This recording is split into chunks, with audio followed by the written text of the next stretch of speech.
Hello दोस्तों, मेरे channel में आपका फिर से स्वागत है। पिछली बार मैंने जो ब्रश से टोकरी चाट बनाई थी वो आप सबको बहुत पसंद आई। मुझे बहुत खुशी है कि आप सभी को वो आइडिया अच्छा लगा। लेकिन कुछ लोगों के मन में यह सवाल था कि अगर उनके पास ब्रश नहीं है या फिर ब्रश का इस्तेमाल सेहत के लिए ठीक है या नहीं, तो आज मैं आपके लिए उसी आइडिया का एक बेहतरीन अल्टरनेटिव लेकर आई हूँ। मुझे यकीन है कि आपको ये भी बहुत पसंद आएगा, तो वीडियो को अंत तक जरूर देखें। तो चलिए शुरू करते हैं। सबसे पहले एक बाउल में 1 कप चावल का आटा डालें, फिर इसमें 2 बड़े चम्मच बेसन, 1/4 टीस्पून हल्दी पाउडर और आधा टीस्पून नमक डालें और 1 बड़े चम्मच तेल डालें। अब इन्हें अच्छे से मिलाएं और धीरे धीरे पानी डालना शुरू करें। ध्यान रखें कि इसमें कोई गुठलियां न बने। पानी को बैटर की कंसिस्टेंसी के अनुसार डालें। बैटर न ज्यादा पतला होना चाहिए और न ज्यादा गाढ़ा। इसे अच्छे से फेंटें, कम से कम 2 मिनट तक।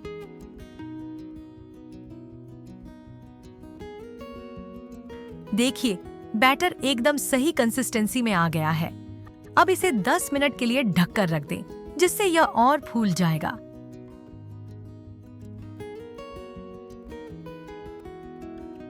दस मिनट बाद देखिए, हमारा बैटर फूल गया है। अब हम इसे पाइपिंग बैग में डालेंगे। आप इस तरह का रेडीमेड पाइपिंग बैग ले सकते हैं या फिर दूध के पैकेट का भी इस्तेमाल कर सकते हैं। अब बैटर को बैग में धीरे धीरे करके डालें। देखिए इस तरह से, और ऊपर इसको रबर बैंड से बंद कर देंगे और बैग के टिप को कैंची से बहुत छोटा सा काट लें। एक छोटा सा छेद बनाएं ताकि इससे पतली लाइन निकले। देखिए, मैं आपको एक डेमो दिखाती हूँ। देखिए कितना स्मूथ निकल रहा है ना। अब चलिए टोकरी बनाना शुरू करते हैं। मैंने पहले से ही अप्पे पैन को गर्म करके रख दिया था। अब इसमें थोड़ा सा तेल डालकर ग्रीस कर लें। अब इसमें थोड़ा पानी छिड़कें ताकि इसका तापमान थोड़ा कम हो जाए। इससे आपकी टोकरी जलने नहीं पाएगी। अब देखिए, टोकरी को मेहंदी लगाने की तरह बनाएंगे। जिगजैग या गोल गोल शेप में इसे डालें। ऐसा करने से टोकरी को अच्छी डिजाइन और शेप मिलेगी।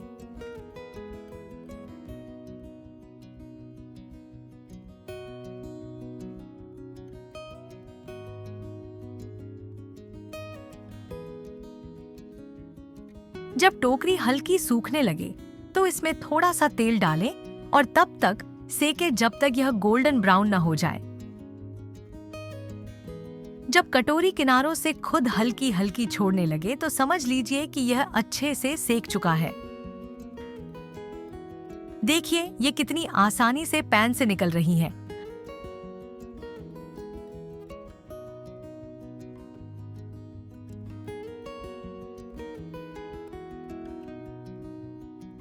हमारी सारी टोकरियां तैयार हैं।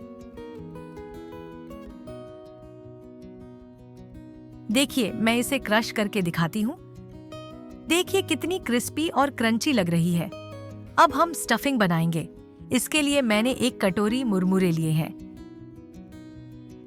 1 मीडियम साइज का उबला हुआ आलू, 1 मीडियम साइज का टमाटर, 1 मीडियम साइज की प्याज, 2 हरी मिर्च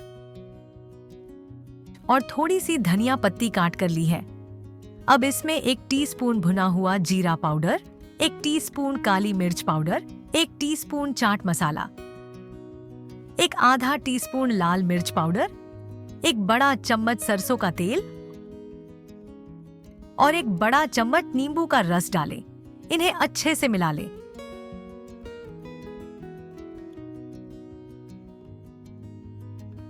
देखिए, हमारी स्टफिंग तैयार है। अब हम इसे टोकरियों में भरेंगे।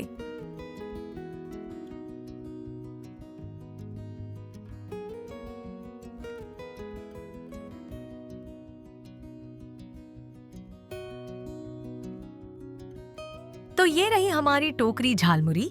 देखिए, ये कितनी स्वादिष्ट लग रही है। मेरी मुंह में तो अभी से ही पानी आना शुरू कर लिया है। आप भी जाइए, इसे बनाइए और खाइए। मुझे उम्मीद है कि आपको टोकरियों का यह नया आइडिया पसंद आया होगा। अगर आपको मेरी रेसिपी अच्छी लगी हो तो इसे लाइक, शेयर और सब्सक्राइब करना ना भूलें। अगले वीडियो में फिर मिलते हैं। तब तक के लिए बाय बाय।